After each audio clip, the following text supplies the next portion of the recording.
Welcome to my show. Thank you. स्थानीय निकाय चुनाव में आपको ज़बरदस्त सफलता मिली है, कैसा महसूस करते हैं? बहुत अच्छी बात है। सिर्फ महाराष्ट्र नहीं, उड़ीसा में भी स्थानीय इकाई के चुनाव में हम बहुत आगे निकले हैं। सत्ताधारी दल और कांग्रेस दोनों को लगभग पीछे छोड़ दिया है और हम नंबर 2 हुए हैं।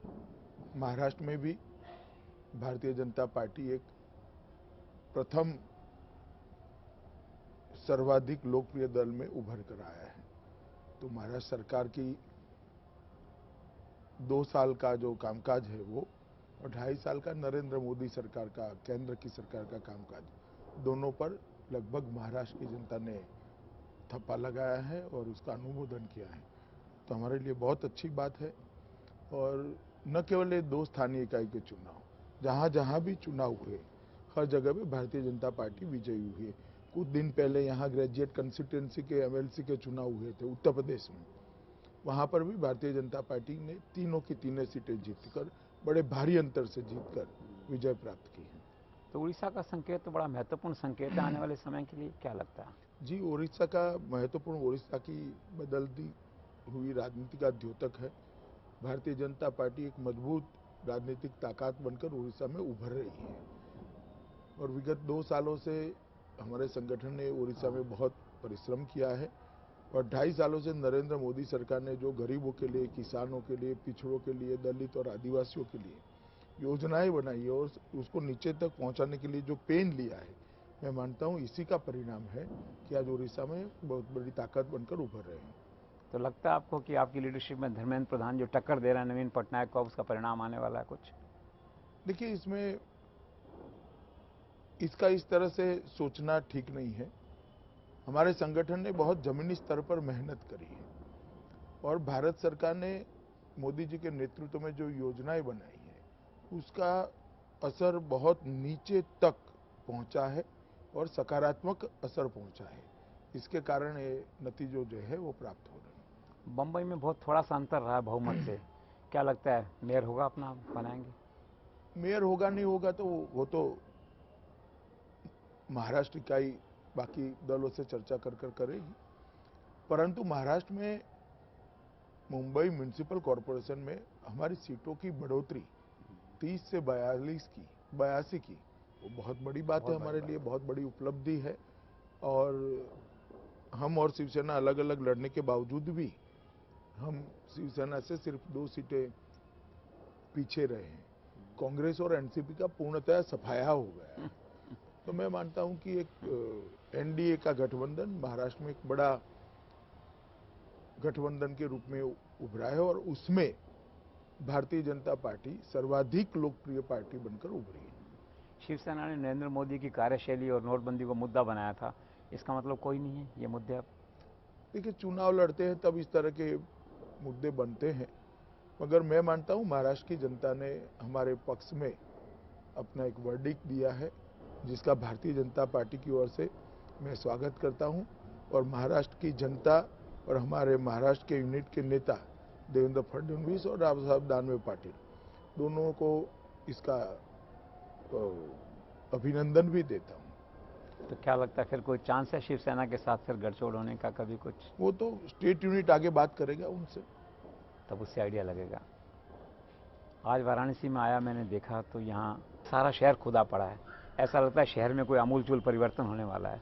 तो क्या कर रहे हैं कुछ ऐसा? बहुत सारी योजनाएं शहर के अंदर हुई हैं, पीने के पानी से लेके गटर योजना से लेके आउटर रिंग रोड से लेके बिजली के तार जो ऊपर है उसको अंडरग्राउंड करने के लिए बहुत सारी योजनाएं पाइपलाइन में है और इसके कारण जब गटर योजना होती है तो रोड तो खुदेगा ही। और एक टेम्पररी फेज है, 6-8 महीने के बाद, 1 साल के बाद काशी एक इंफ्रास्ट्रक्चर की सुविधाओं वाला एक आधुनिक शहर बनेगा। क्या लगता है साहब, यूपी में सरकार बना रहे हैं? यूपी में निश्चित रूप से भारतीय जनता पार्टी की 2/3 बहुमत से सरकार बन रही है। प्रथम 3 चरण में ही हम करीब करीब 130 के आसपास सीटें पाएंगे, मगर मतदान का जो प्रतिशत बढ़ा है वो परिवर्तन के लिए मतदान हुआ है, इसका स्पष्ट द्योतक है। आपने कहा कि 2/3 बहुमत से जीतेंगे, तो 11 मार्च से पहले इतना आत्मविश्वास कैसे आता है सर? फील्ड में घूमते हैं तो स्थिति की नज़दीकी जानकारी भी होती है और हमारे कार्यकर्ता बहुत परिश्रम कर रहे हैं, उनके पास से फीडबैक भी मिलता है, रिपोर्ट भी मिलती है। और मैं कोई आज से इस चुनाव की तैयारी के लिए यूपी में हूं ऐसा नहीं है। विगत 11 महीनों से उत्तर प्रदेश के अंदर अलग अलग पॉलिटिकल कार्यक्रमों में मेरा आना जाना हुआ, हमारी परिवर्तन यात्राएं निकली, बूथ सम्मेलन हुए, सबका मैं हिस्सा रहा हूं। तो पूरा प्रोसेस मुझे मालूम है और बहुत बड़ी एंटी इनकम्बेंसी समाजवादी पार्टी की सरकार के खिलाफ है, जिसका फायदा बसपा को होने की संभावना ही नहीं है, क्योंकि 5 साल पहले की बसपा सरकार को भी यूपी के लोग आज भूले नहीं। जब मतदान शुरू हुआ था तो कहते हैं इतनी उम्मीद अपेक्षा आपको नहीं थी, एकदम से अपेक्षा बढ़ती चली गई। नहीं, हमारा आकलन तो शुरू से वही था, मेरा डे 1 से स्टेटमेंट यही था, 2/3 बहुमत से जीतेंगे। मतदान के कुछ समय पहले ही एक गठबंधन यहाँ पर हुआ, वो गठबंधन के कारण एक मीडिया हाइप हुआ, तो मीडिया हाइप के कारण कुछ दिनों के लिए ये बात ऐसी दिखाई पड़ी कि बड़ा कठोर मुकाबला है, मगर जैसे जैसे ही एक के बाद एक चरण का चुनाव आगे बढ़ता गया, ये मिथक जो बनाया था मीडिया ने वो ध्वस्त हो गया। जनता जो चाहती है वो धीरे धीरे सरफेस पर आने लगा है।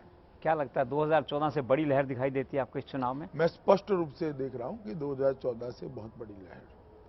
लोग कहते हैं कि आपने सोशल इंजीनियरिंग भी 2014 से बेहतर किया है इस बार, ऐसा कुछ? नहीं, सोशल इंजीनियरिंग 2014 से स्वाभाविक रूप से बेहतर होगी, क्योंकि यहाँ संभावनाएं ज्यादा है। वहाँ 80 सीटें थी, यहाँ 400 सीटें हैं। ये भी कहा आपने कि अखिलेश सरकार के प्रति जो नाराजगी थी वो यूपीए के 10 साल से भी ज्यादा बड़ी है यहाँ पे। जी बिल्कुल, बहुत बड़ी एंटी इनकम्बेंसी है, बहुत बड़ी नाराजगी है, क्योंकि विशेषकर लॉ एंड ऑर्डर के लिए स्थिति जो हुई है, वो लॉ एंड ऑर्डर की स्थिति उत्तर प्रदेश के अंदर बहुत खस्ता हाल है। हत्या, बलात्कार, चोरी, लूट, डकैती, फिरौती, हर मामले में उत्तर प्रदेश में कानून और व्यवस्था ने हर सीमाएं लांघ ली। अभी अभी एक गायत्री प्रजापति पर देश की सर्वोच्च अदालत ने एफआईआर करने के लिए ऑर्डर देना पड़े। एफआईआर करने के लिए जिम्मेदारी थाने की है, उसके बाद में एसपी आता है, उसके बाद में आईजी आता है, उसके बाद में एडिशनल डीजी आता है, उसके बाद में डीजी आता है। 6 के 6 स्टेजों में कहीं कोई एफआईआर नहीं लिखता है पीड़िता की। मैं समझ नहीं रहा किस प्रकार से राज्य चल रहा है। तो लॉ एंड ऑर्डर की बात आपने की थी, अगर आपकी सरकार आती है तो इस लॉ एंड ऑर्डर मुद्दे पे क्या करने वाले हैं? हमने बहुत सारे संकल्प हमारे घोषणा पत्र में उत्तर प्रदेश की जनता के सामने रखे हैं। सबसे पहले तो थानों का जातिवादीकरण हो चुका है, इसको हम समाप्त करेंगे। राजनीतिकरण हुआ है, उसको समाप्त करेंगे। और तुष्टीकरण की राजनीति से प्रेरित थाने बने हैं, इसको भी हम समाप्त कर देंगे। ये 3 होते ही बहुत बड़ा फायदा लॉ एंड ऑर्डर की स्थिति को स्वाभाविक रूप से होता है। उसके बाद में थानों को मॉडर्नाइज करना, 6 नई एफएसएल बड़ी पूरे प्रदेश के 6 के 6 क्षेत्रों में बनाना, महिलाओं के लिए विशेष अदालतें बनाना, 3 नई महिला बटालियन बनाना, 1.5 लाख से ज्यादा रिक्त पड़े पदों को जाति और धर्म के भेदभाव के बगैर पूर्ति कर पुलिस बल का मनोबल बढ़ाना, उसकी एवरेज एज नीचे लाना, पुलिस बल के हाउसिंग के बारे में सेटिस्फेक्शन रेशियो भारत में सबसे कम अगर कहीं है तो ये उत्तर प्रदेश के अंदर है, उसको हम बढ़ाना चाहते हैं, जिससे पुलिसकर्मी के परिवार अच्छे घरों में रह सके और पुलिस के कर्मचारी जनता की सेवा कर सके। बहुत एक डिटेल योजना बनाई है। बच्चियों की छेड़खानी रोकने के लिए एंटी रोमियो दल, भूमाफियाओं को रोकने के लिए एंटी भूमाफिया दल, इस प्रकार के बहुत सारे चीजों को भी हमने जोड़ा है। और लॉ एंड ऑर्डर की स्थिति को खराब करने वाला एक महत्वपूर्ण परिबल पूरे उत्तर प्रदेश में कत्ल खाने हैं पशुओं के। किसानों के दूध देने वाले गाय और भैंस को उठाकर ले जाना, उसके खेती के काम में आने वाले बैल को उठाकर ले जाना और उसको काट देना। और जब कत्ल खाने वाले एंटी सोशल को किराए पे रखते हैं तो वो थाने को भी दुष्प्रभावित करते हैं और लॉ एंड ऑर्डर की स्थिति को भी दुष्प्रभावित करते हैं। हमने तय किया है कि उत्तर प्रदेश के अंदर सरकार बनते ही एक अध्यादेश लाकर सारे कत्लखानों पर प्रतिबंध लगाने का हमने निश्चय किया है। इसका आर्थिक पक्ष क्या होगा सर, ये बंद करेंगे जब आप इनको स्लॉटर हाउसेस को, कुछ इसका असर? आर्थिक पक्ष, आप सिर्फ कत्लखाने के अर्थ कारण की बात कर रहे हैं। अगर उत्तर प्रदेश के अंदर 5 करोड़ पशुओं को जो काट डाला गया वो न कटे होते तो आज किसानों को इतना दूध मिलता होगा। श्वेत क्रांति के लिए सबसे ज्यादा संभावनाएं पूरे भारतवर्ष में कहीं पर पड़ी है तो उत्तर प्रदेश के अंदर पड़ी है। गंगा जमुना गोमती गंडक का प्रदेश है, लेवल लैंड है, ग्रीनरी ही ग्रीनरी है। अगर पशु है तो दूध उत्पादन होता है और उससे किसानों की खुशहाली होती है। तो मैं मानता हूं उत्तर प्रदेश के अर्थकारण के अंदर इसका बहुत बड़ा पॉजिटिव फायदा होने वाला है। तो इस फैसले को दूसरे राज्यों में भी लागू करने की संभावना कुछ ऐसा? देखिए, हर राज्य की अपनी समस्याएं होती हैं, इस समस्या के अनुरूप उसका एक निवारण करने का प्रयास होता है। यहाँ पर ये बहुत बड़ी समस्या है तो उसके निवारण के लिए हमारे संकल्प पत्र में हमने ये घोषणा की है। गुड गवर्नेंस और करप्शन की बात भी आपने की है, इसमें क्या प्लान? करप्शन के केसों के लिए विशेष अदालतें बनाना, विशेष जांच दल बनाना और करप्शन के सारे केसों को साइंटिफिकली सॉल्व करने के लिए एक मॉडस ऑपरेंडी ब्यूरो बनाने का भी हमने तय किया है और हमारे घोषणा पत्र में इसका हमने जिक्र किया है। तो स्कैम की जो बात आती है तो इन्वेस्टिगेट करेंगे स्कैम्स? बिल्कुल, किसी को नहीं बख्शा जाएगा, चाहे बसपा के समय के स्कैम हो चाहे सपा के समय के स्कैम हो। इस सारे स्कैमों की तह तक जाकर जो दोषित है उसको दंडित भी किया जाएगा। तो मोटे तौर पे क्या लगता है यूपी के ओवरऑल डेवलपमेंट के लिए अगले 5 साल के लिए क्या रोड मैप या प्लान कुछ है? देखिए, यूपी ये बहुत उज्जवल संभावनाओं वाला प्रदेश है। मेहनतकश युवा है, मेधावी छात्र है, 50 फुट नीचे पानी पड़ा है, किलोमीटरों तक एक ही लेवल की फर्टाइल लैंड है, बहुत सारी संभावनाएं यहाँ पर पड़ी हैं। मगर यहाँ शिक्षा की व्यवस्था ठीक नहीं है, कानून और व्यवस्था की व्यवस्था ठीक नहीं, इंफ्रास्ट्रक्चर ठीक नहीं, इंडस्ट्री लगाने के लिए अच्छा माहौल भी नहीं। तो हमने बहुत सारी योजनाएं लाने का सोचा है और इसके माध्यम से उत्तर प्रदेश को एक फास्ट ट्रैक पर विकास के रास्ते पर हम ले जाएंगे। राजनीति संभावनाओं का खेल है, एक पल के लिए अगर बहुमत में कुछ कमी रह गई तो क्या मायावती के साथ जाना? कोई सवाल ही नहीं बहुमत न आने का। हम 2/3 बहुमत से उत्तर प्रदेश में सरकार बनाने जा रहे हैं। किसी के सहयोग की कोई जरूरत कहीं दूर दूर तक दूरबीन लेकर भी दिखाई नहीं पड़ती। तो कोई कंपटीशन में कोई नहीं है आसपास? कोई सवाल ही नहीं। जो कंपटीशन है दूसरे और तीसरे नंबर के लिए। आपको लगता है कि अखिलेश यादव ने जो 103 सीट कांग्रेस को दी है, क्या गलती की है पॉलिटिकली? मैं मानता हूं 103 सीट उन्होंने दी है, उसमें उन्होंने अपनी संभावनाओं को काफी हद तक सीमित कर दिया है, क्योंकि कांग्रेस पार्टी के पास 103 सीटों पर कैडर नहीं है और समाजवादी पार्टी का कैडर कांग्रेस के प्रत्याशियों को स्वीकारता नहीं है। तो स्वाभाविक रूप से 103 सीटें वल्नरेबल बनी हुई है उनके लिए और हमारी संभावनाएं बड़ी हैं। कुछ लोग ये भी कहते हैं सपा में कि शोले फिल्म की जो जय और वीरू की जोड़ी थी उसकी तरह इन दोनों की जोड़ी हिट हो रही है रूरल यूपी में। चलिए, अब यूपी की जनता को तय करने दीजिए। और ये जो 5 साल की गवर्नेंस की हम बात कहते हैं, इसमें मेन फोकस अगर कोई एक काम पूछा जाए कि हम एक काम ये करने वाले हैं यूपी में आने के बाद में, ये good governance, corruption, law and order, इसके अलावा कोई एक इस तरह का? देखिए, कोई एक काम के लिए ऐसा कहना बड़ी दिक्कत होती है, मगर किसानों की जो परेशानी है उसको एक प्लेटफॉर्म देने के लिए, एक मजबूत आधार देने के लिए, जिस पर खड़ा रहकर किसान फिर से एक बार उत्तर प्रदेश की एग्रीकल्चर को डेवलप कर पाए, इसके लिए हमने 3-4 मुख्य चीजें कही जिसका जिक्र मैं जरूर करना चाहूंगा। एक तो हमने तय किया है कि सभी छोटे और सीमांत किसानों का ऋण पूर्णतया माफ कर दिया जाएगा। आगे पर जो ऋण चाहिए किसानों को उस पर 0% इंटरेस्ट करने का हमने फैसला किया है, मतलब ब्याज मुक्त लोन दी जाएगी। तीसरा, धान की खरीदी उत्तर प्रदेश सरकार सपोर्ट प्राइस से नहीं करती है, देश भर में होती है मगर उत्तर प्रदेश में नहीं होती है। हमने तय किया है 1-1 किलो धान किसानों का सपोर्ट प्राइस से उत्तर प्रदेश सरकार खरीद कर लेगी। हमने ये तय किया है पशुओं के वध को रोककर कत्लखाने बंद करेंगे और गन्ना किसानों का भुगतान जो सालों तक नहीं होता है, गन्ना चीनी मिल में डालने के दिन ही उनको 14 दिन के डिफरेंस का चेक दे दिया जाएगा। तो मैं मानता हूं ये बेस के ऊपर किसानों को आगे बढ़ाने के लिए बहुत सारी योजना है। 40 डेयरी बनाने का प्रोग्राम है हमारा। एक क्रॉप पैटर्न को चेंज करने के लिए भी एक बहुत बड़ा योजना हमारी योजना है और सॉइल हेल्थ कार्ड को भी 100% इम्प्लीमेंट करने के लिए हमने योजना बनाई है। मगर किसानों को एग्रीकल्चर ग्रोथ को बढ़ाने के लिए पूर्ण सहायता भारतीय जनता पार्टी की बनने वाली सरकार देगी। ये कसाब की क्या नई दिलचस्प थ्योरी आप लाए हैं, क्या है? नहीं देखिए, ये भाषण के मुद्दे होते हैं। कांग्रेस, समाजवादी पार्टी और बहुजन समाजवादी पार्टी के नाम को जोड़कर कहा गया है। अखिलेश यादव ने जो अमिताभ बच्चन के विज्ञापन को लेकर टिप्पणी की है, इन द पुअर टेस्ट। चलिए, अब इसके बारे में मैं क्या कहूं। प्रधानमंत्री जी ने बड़े सकारात्मक तरीके से इसका जवाब दिया है, कोई कटुता के बगैर जवाब दिया है। और हमारा जो परिश्रम है प्रधानमंत्री जी का, उसको देश की जनता के सामने भी रखा है। तो how you rate Priyanka factor in UP politics, है कुछ ऐसा? एक जगह पे शायद आई है आधे दिन के लिए। तो कोई ज़्यादा कोई इसका इम्पैक्ट इस तरह का लगता नहीं। नहीं, मैं ऐसा नहीं कहता, कोई फर्क नहीं पड़ता, मगर आई है ही एक जगह पे, एक सीट पर आई है। आगे कुछ ऐसा ज़्यादा प्रभाव अभी लगता तक नहीं तो है कोई प्रोग्राम इन बना ए वे, ऐसा नहीं लगता है, अखबार में तो नहीं आया। नहीं लगता है। 2019 का सिनेरियो आप क्या देखते हैं? देखिए, अभी से 2019 की राजनीतिक स्थिति के लिए कहना बड़ा कठिन होगा, मगर भारतीय जनता पार्टी की सरकारें जहां जहां बनी, काफी स्टेट्स में भी बनी है और सेंटर में भी अब बनी है, तो हमने जातिवाद और वंश परंपरागत पॉलिटिक्स से ऊपर उठकर पॉलिटिक्स ऑफ परफॉर्मेंस को मेन स्ट्रीम में लाने का प्रयास किया है।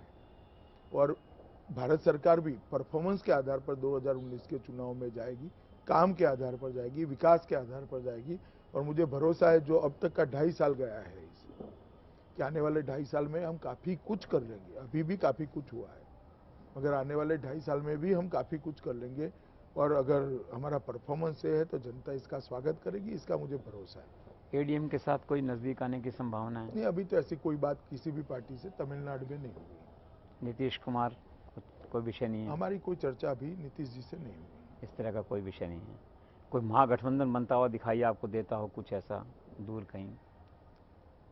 कभी कभार सब इकट्ठा होते हैं, हम्म। मगर होगा भी तो उस वक्त देखा जाएगा। हमारे भी एनडीए के सशक्त साथी हमारे साथ है, वो सबको साथ में लेके चल रहे हैं, तो स्वाभाविक रूप से एनडीए का गठबंधन भी एक मजबूत गठबंधन है। आज हम पूर्ण बहुमत के साथ एनडीए की सरकार बनी है। एक चांस की बात है कि मुस्लिम उम्मीदवार नहीं मिला तो राजनाथ सिंह ने कहा कि कुछ को टिकट देना चाहिए था। चलिए, मुझे मालूम नहीं राजनाथ सिंह ने क्या कहा है। ऐसा कुछ नहीं है उसमें जो है। आरएसएस क्या लगता है, इस पर पूरे एक्टिव है यूपी में इस समय? आरएसएस हर चुनाव में जो अपनी भूमिका होती है उसी तरह से अच्छे प्रत्याशी को जिताने के लिए, जो एक समाज के अच्छे नागरिक कर रहे हैं, इसी तरह से काम कर रहा है। बिहार के वक्त रिजर्वेशन का मुद्दा संयोग से उठ गया था, इस बार फिर उठ गया, क्या लगता है? नहीं, इस बार कोई रिजर्वेशन का मुद्दा नहीं, कहीं पर कोई कंफ्यूजन नहीं। किसी ने बयान दिया और उसका आगे इस तरह से नहीं, कुछ वो ऐसा तो रिलीजियस रिजर्वेशन के लिए था, धर्म के आधार पर जो आरक्षण देना चाहते हैं उसके लिए था। उसके लिए राम मंदिर का लगता है इस बार कोई बाद में सरकार बनने पे कुछ? देखिए, राम मंदिर के लिए हमारे चुनाव घोषणा पत्र में पहले भी हमने रखा था, 2014 में भी और ये 17 में भी रखा है कि हम संवैधानिक रूप से राम मंदिर बने इसके पक्ष के हैं, और इसके लिए जो जो प्रयास करने चाहिए वो सभी प्रयास हमारी सरकार करे। लोग कहते हैं यूपी आपका पैशन है, 1 साल से आप इसकी स्क्रिप्ट लिख रहे हैं। नहीं, पैशन शब्द प्रयोग ठीक नहीं है। मैं पार्टी का अध्यक्ष हूँ, मेरी पार्टी को जिताना मेरा दायित्व है, और मैं हमेशा मेरे दायित्व के निर्वहन के लिए हमेशा गंभीर रहता हूँ। आपने पॉलिटिकल मॉनिटरिंग, इलेक्शन मॉनिटरिंग का एक नया कंसेप्ट कंट्री में चालू किया है, कैसे करते हैं? मेटिकुलस मॉनिटरिंग कैसे करते हैं? हमारा संगठन के आधार पर पार्टी चलता है, कैडर बेस्ड पार्टी है, तो जिलों में, बूथों में, बूथ से लेकर तहसीलों में, जिलों में, प्रदेश में, क्षेत्र में संगठन बना हुआ है, तो मॉनिटरिंग करना बड़ी सरल बात होती है। नरेंद्र मोदी अपोजिशन के साथ जो मुद्दे उठाते हैं लड़ने के लिए, उसमें हमने देखा है कि आप फ्रंटल लेते हैं, हेड ऑन लेते हैं, टकराते हैं सीधा, आपको डर नहीं लगता? डरने का कोई सवाल ही नहीं, क्योंकि इसमें कोई व्यक्तिगत बात नहीं होती। जो भी होती है देश के हित की बात होती है, देश की राजनीति को एक नया डायमेंशन देने की बात होती है। ये देश के भले के लिए जो बात हमें लगती है ठीक है, वो हम रखते हैं। पर अध्यक्ष जी, ऐसा कैसे होता है? व्यक्ति गुजरात से चल के रांची जाता है, चुनाव जीतता है, महाराष्ट्र में चुनाव जीतता है, हरियाणा में चुनाव जीतता है, ये क्या फिनोमिना है? नहीं, कैसे हर करते जगह हैं? पे हमारी पार्टी है भाई, हर जगह पे हमारा संगठन है। झारखंड में भी था, महाराष्ट्र में भी था, हरियाणा में भी था, कश्मीर में भी था। और 2014 के चुनाव के बाद स्वाभाविक रूप से हमारे संगठन का उत्साह बढ़ा है, और सरकार जिस तरीके से काम कर रही है, केंद्र सरकार, 2014 में जो संगठन यूपी में था, आज जो संगठन है, बहुत बेहतर हुआ है। 2014 में हमारा संगठन यूपी में बहुत कमजोर था। आज हमारा लगभग 85% से ज़्यादा बूथों का गठन हो चुका है। सभी समाज के हर वर्ग का हमारे बूथ में रिफ्लेक्शन है, समाज के हर वर्ग का हमारे संगठन में रिफ्लेक्शन है। इसके कारण चुनावी राजनीति में बहुत बड़ी ताकत मिलती है। आपने कहा जो बूथ जीता चुनाव जीता, जी, मैं कई बार बूथ सम्मेलनों में ऐसा कहता हूँ। तो कितने 10 लाख या कुछ ऐसा सुना था कुछ? नहीं, ऐसे आंकड़े का कोई सवाल नहीं है, मगर हमने बहुत नीचे तक हर लोकसभा में जाकर लगभग 70-80% बूथों को बनाने का प्रयास किया है और एक कंटिन्यूअस प्रोसेस है। बिहार में नरेंद्र मोदी की सभा में लाखों लोग आते थे, सहयोग की बातें वोट में कन्वर्ट नहीं हुई। इस बार भीड़ के मूड में, अंदाज में क्या फर्क नजर आता है आपको यहाँ जो आ रहे हैं? देखिए, बिहार के अंदर जिस प्रकार का गठबंधन था, ऐसा गठबंधन यहाँ पर नहीं है। एक बात, यहाँ ट्रायंगल बना हुआ है। आप ये समझिएगा कि ट्रायंगल का चुनाव होने जा रहा है और बहुत छोटी छोटी पार्टियां भी मैदान में हैं। और दूसरी बात, बिहार के कंपैरिजन में यहाँ पर एंटी इनकम्बेंसी बहुत बड़ा है, बहुत बड़ा है। आदित्यनाथ के कुछ लोग पार्टी के खिलाफ ही चुनाव लड़ रहे हैं, कोई अनुशासनात्मक कार्रवाई करने के बारे ऐसा में? नहीं है। 2-3 लोग खड़े रहे थे, योगी जी ने बात भी किया, वो सब ने विड्रॉल भी किया है। एक आध दो लोग जो सस्पेंड किए हुए हैं वो शायद चुनाव लड़ रहे हैं। नोटबंदी का क्या असर लग रहा है साहब यहाँ कुछ? नोटबंदी का एकदम सकारात्मक असर उत्तर प्रदेश के अंदर जमीनी स्तर पर दिखा जा रहा है और मैं मानता हूं कि हमारा चुनाव जीतने का जो वेव बना है उसमें नोटबंदी का एक बहुत बड़ा योगदान है। कुछ लोग कहते हैं कि आइडिया अच्छा, एग्जीक्यूशन पुअर है। देखिए, टिप्पणियां करना बहुत सरल होता है, मगर इतने बड़े देश में इतनी बड़ी मात्रा में करेंसी को चेंज करना कोई मानता है कि तकलीफ के बगैर हो जा सकता है, तो मैं मानता हूं मनमोहन सिंह के अलावा कोई ऐसा नहीं सोच सकता। सिर्फ मनमोहन सिंह जी ही सोच सकते हैं, क्योंकि मनमोहन सिंह जी का काम सोचना है, यहाँ पर तो करना पड़ता है।